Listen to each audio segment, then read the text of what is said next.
Atlantic City Electric is switching over to new smart meters as part of their smart energy network. We learn more about the advantages of this new technology. It's all here on the next Latino Motion. Join us. Choose to get lost in the woods to gain experience in forest management. Choose to travel through time to understand the past. Choose to soar to pursue a career in dance. Stockton University offers 50 high-quality academic programs, small class sizes, and affordable tuition. Choose to match your interests and talents at one of New Jersey's nationally ranked universities.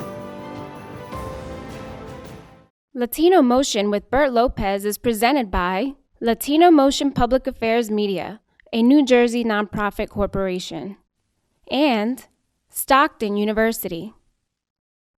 This edition of Latino Motion with Bert Lopez is brought to you by the HD Studios at the campus of Stockton University. Funding for Latino Motion is provided by Atlanticare, offering primary, specialty, and urgent care, plus surgery and more. Atlantic City Electric, energy for a changing world. And South Jersey Gas.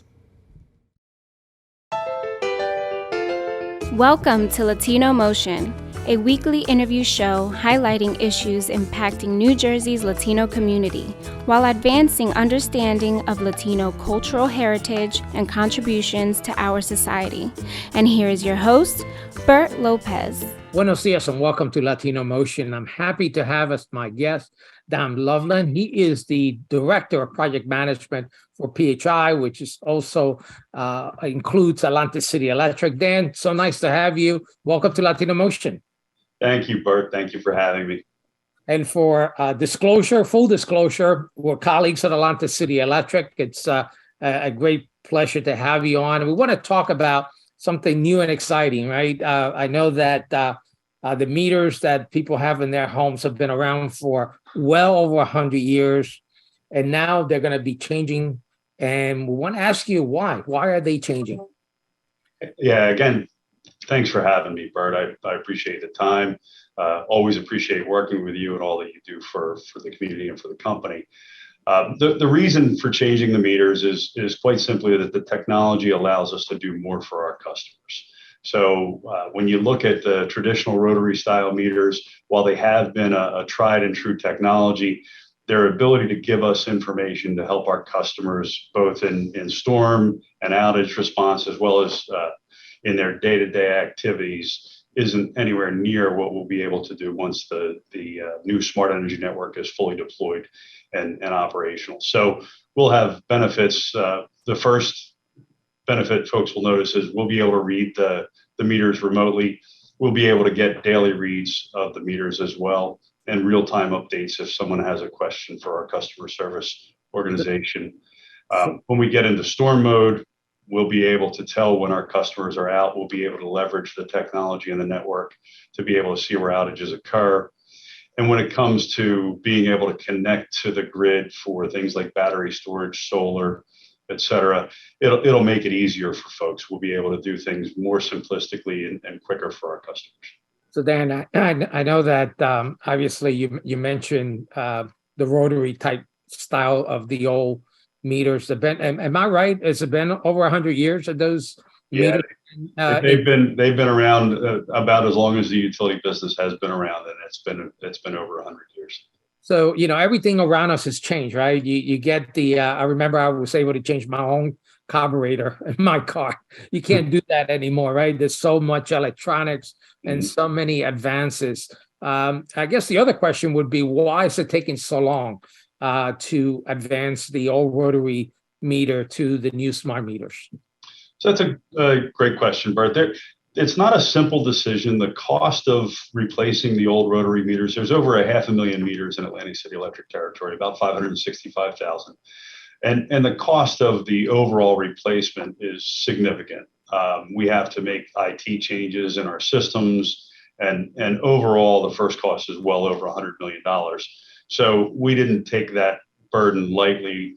We worked along with the Board of Public Utilities to come up with an answer that we think serves our customers well. The Board of Public Utilities actually mandated that all of the electric utilities in the state of New Jersey file back in 2021, and we were part of that filing. So really the reason that it took so long is we wanted to make sure that it was a good benefit for our customers and make sure that we weren't spending customers' money unwisely. And just for those individuals who may not be familiar with the Board of Public Utilities, what is that agency? Sure, Bert. So the Board of Public Utilities is the organization that oversees our interactions with our customers, our rates, and our operations. So they're the government organization that looks over all of the public utilities in the state of New Jersey, including Atlantic City Electric. Right, and it's not just the electric utilities, right? They also regulate gas and other utilities as well. That's correct. Water, gas, any public-owned utility gets regulated by the Board of Public Utilities. Those that are owned by municipalities wouldn't fall under their guidance. So let's talk a little more in depth about the benefits. And one of the things that I know me and you have worked a great deal on has been doing storms and outages, right? That no one wants to have another Sandy. No one wants to have one of those hurricanes or windstorms that come our way and you're out of electric. How is the smart meter going to help us?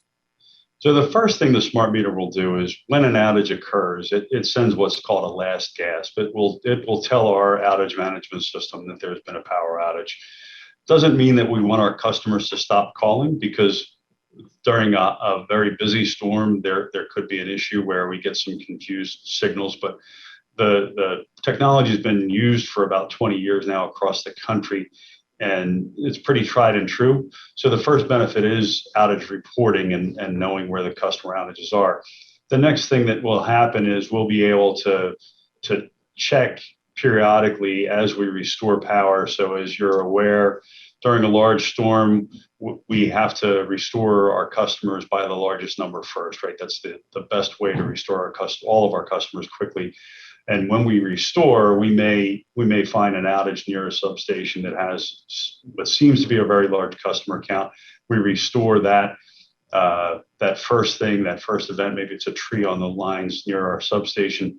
And then after that restoration is done, we switch the line back in, and we expect that our customers have come back on. But sometimes there's outages elsewhere on the line or other damage on the line that may not be apparent when we patrol the line. And so we may have a customer in what we call a nested outage, or one that's a secondary outage to the one the cause that we initially found. Those outages we'll be able to find more easily in the future and make sure that our customers are restored.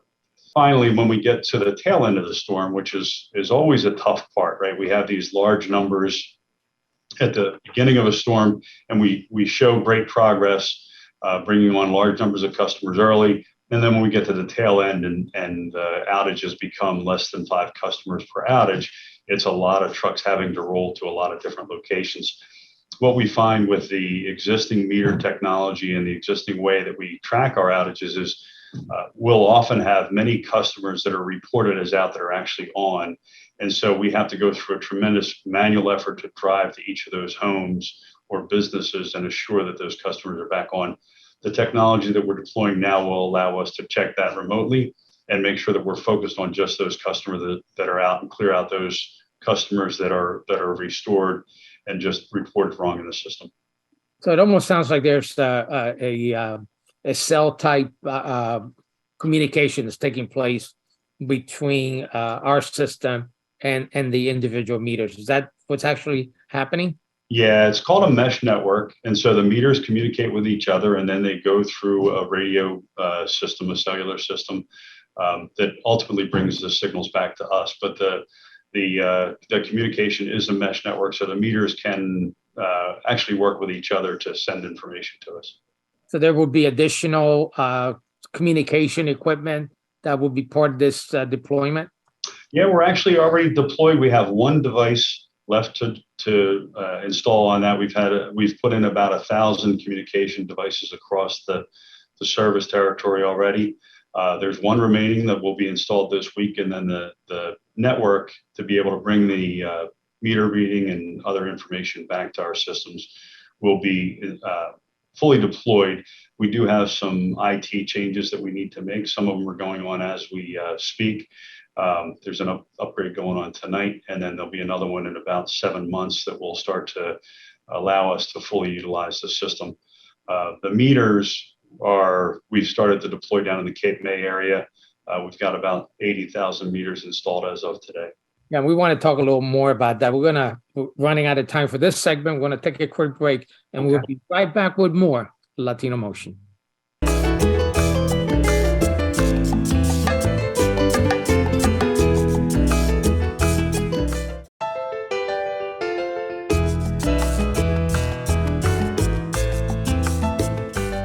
Welcome back to Latino Motion. We continue our discussion with Dan Loveland. He is the Director of Project Management for PHI, which also includes Atlantic City Electric.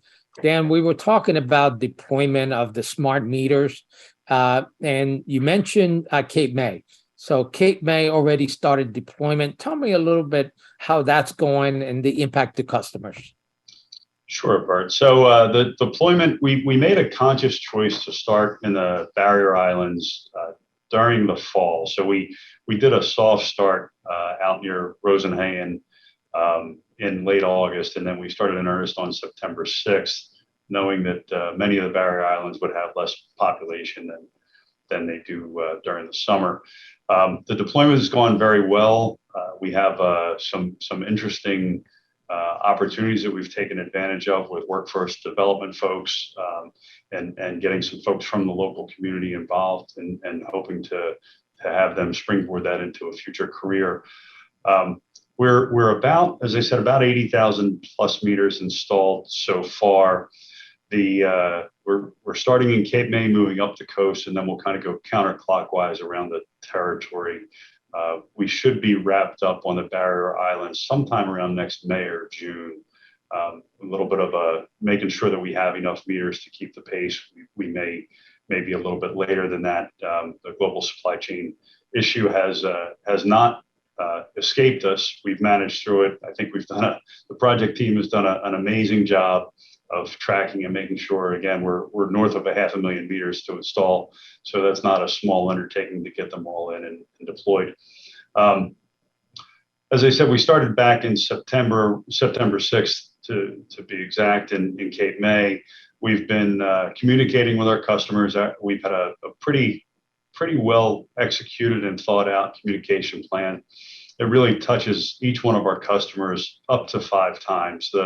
The first is about 30 days prior to the meter installation time. Our customers get a postcard letting them know that there will be an installation.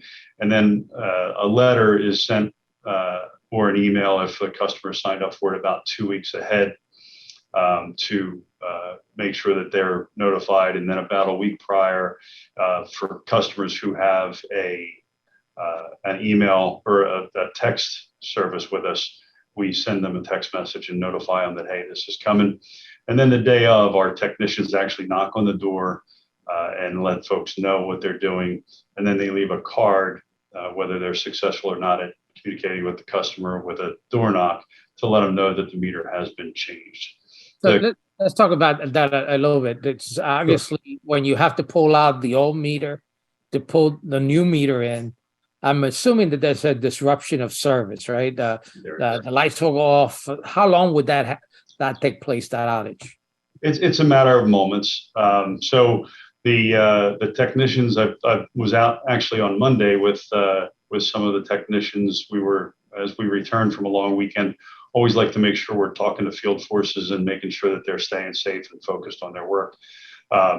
And depending on what the technician sees when they remove the old meter and the testing, it can range from 2 to 5 minutes for the interruption. But we always want the technician to be deliberate about what they're doing, making sure that they're visually inspecting the socket behind the meter and testing the voltages appropriately to make sure that there's no problems before they plug the new meter in. Then besides resetting my clock, because the meter will pull momentarily, are there any other impacts to the customer once that exchange takes place?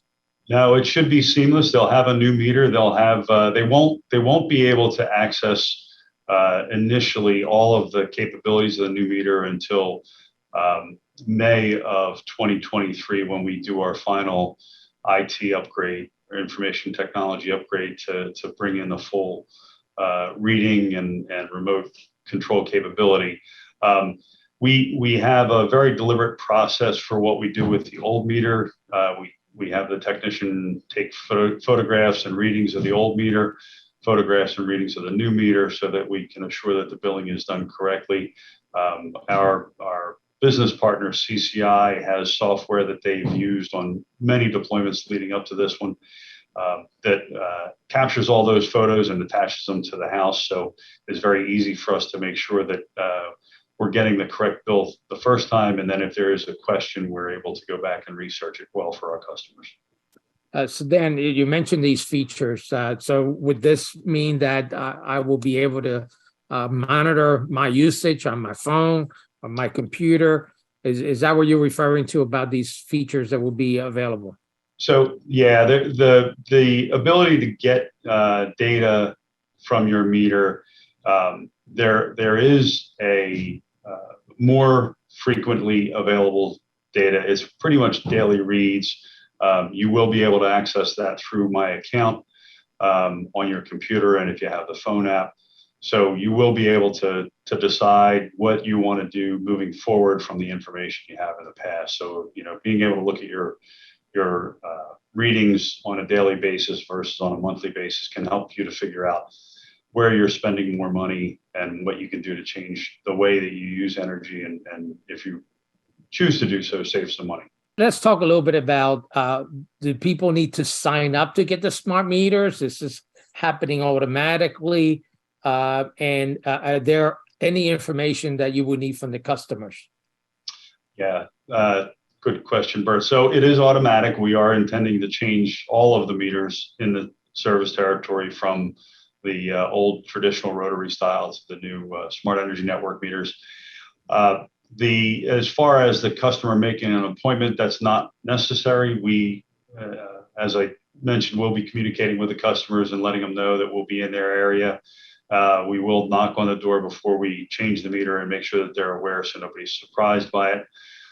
There is some information left behind that door hanger in case there is a question that the customer can reach out to our call center. We have a call center with the deployment vendor, CCI, that handles the first wave of calls, and if need be, we can get customers to whatever assistance they need as a result of their questions.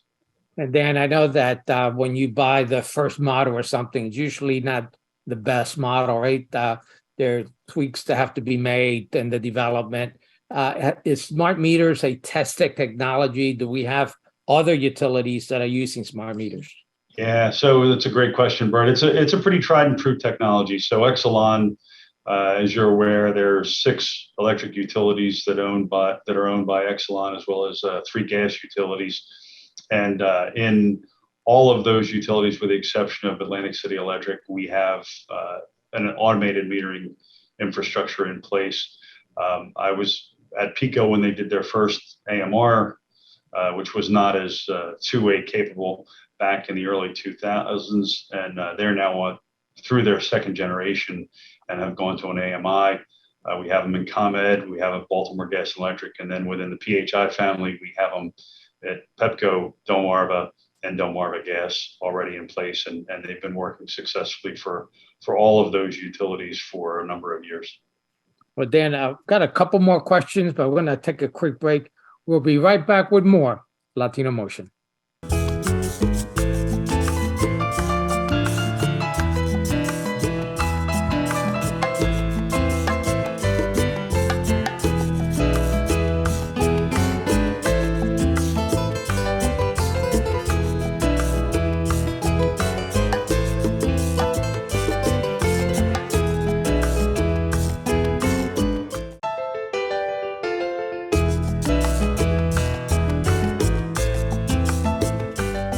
Welcome back to Latino Motion. We continue our discussion with Dan Loveland. He is the Director of Project Management for PHI, which includes Atlantic City Electric.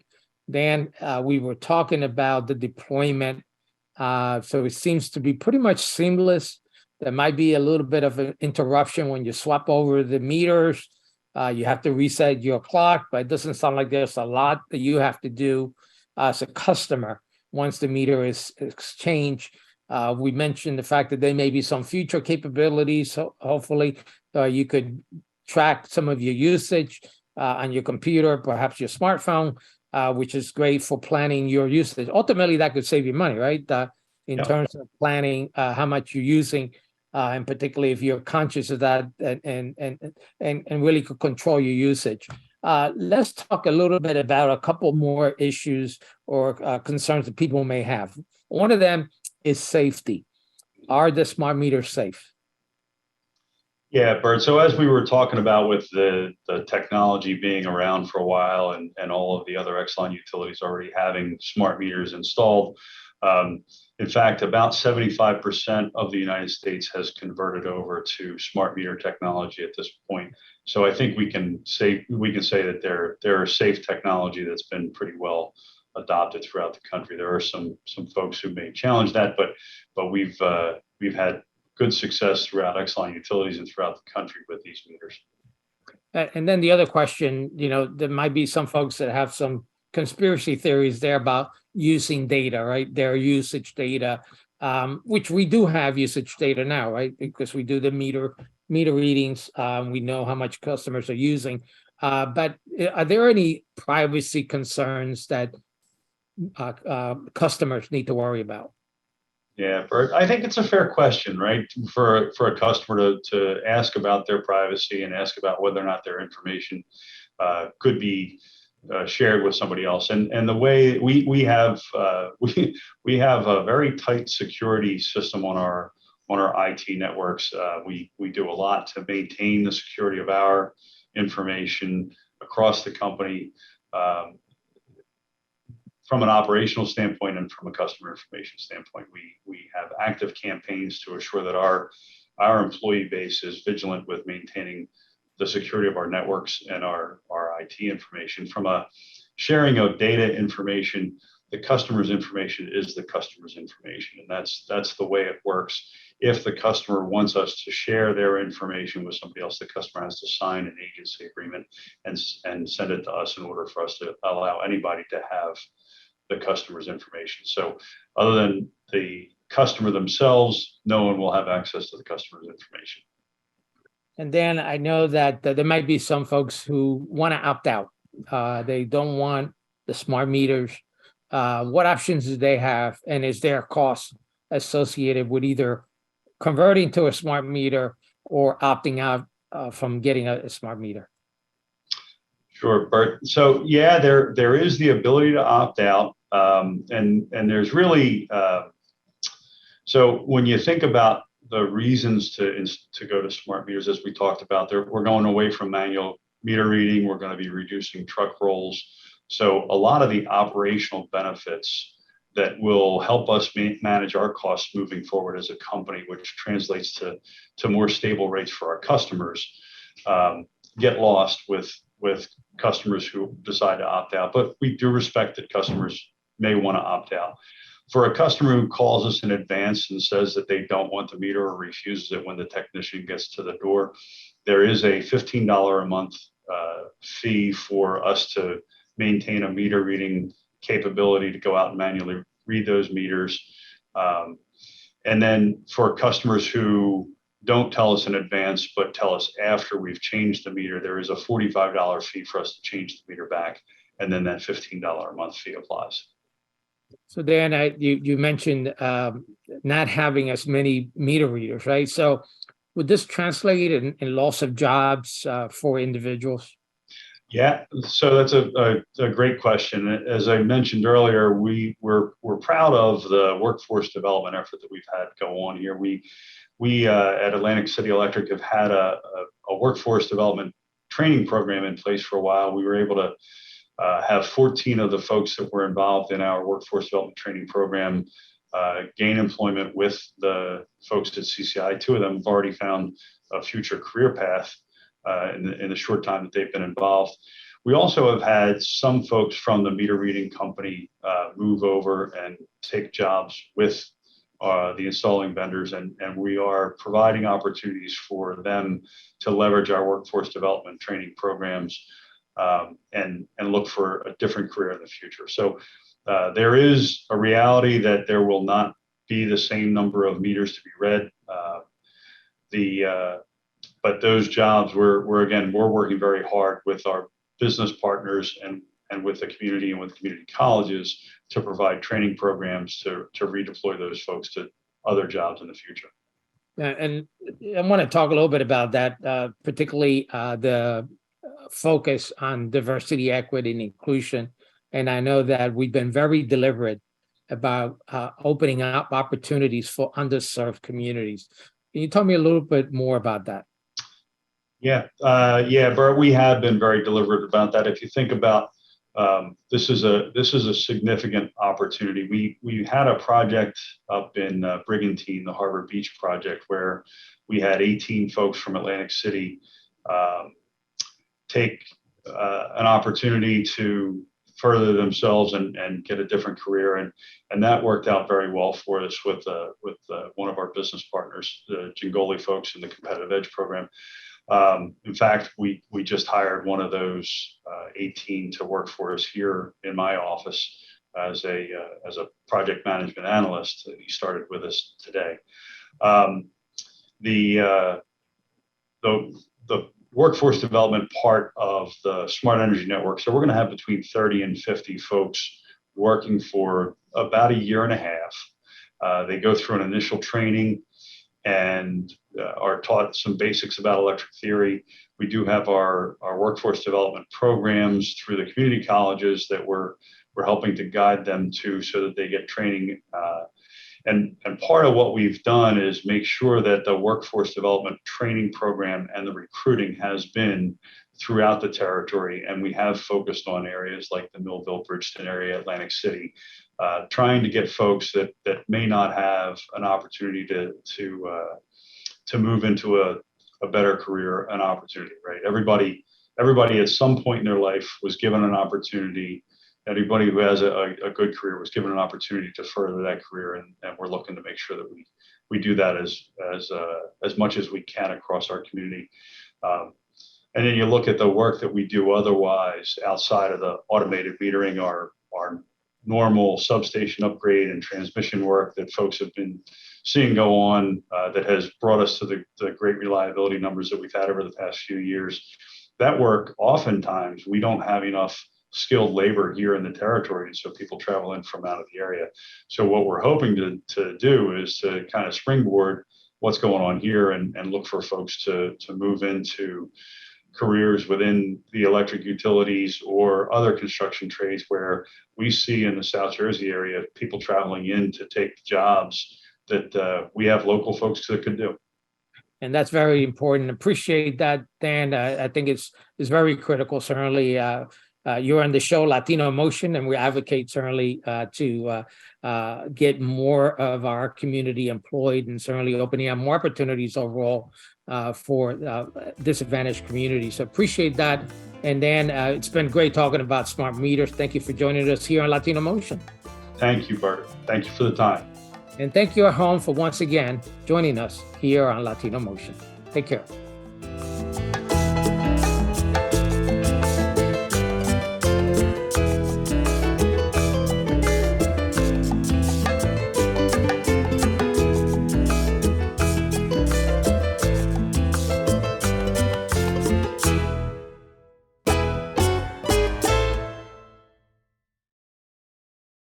Choose to get your feet wet, to learn more about protecting our environment. Choose to read minds, to understand the human brain. Choose to get your hands dirty, to create a masterpiece. Stockton University offers 50 high-quality academic programs, small class sizes, and affordable tuition. Choose to match your interests and talents at one of New Jersey's nationally ranked universities. Funding for Latino Motion is provided by Atlanticare, offering primary, specialty, and urgent care, plus surgery and more. Atlantic City Electric, energy for a changing world. And South Jersey Gas.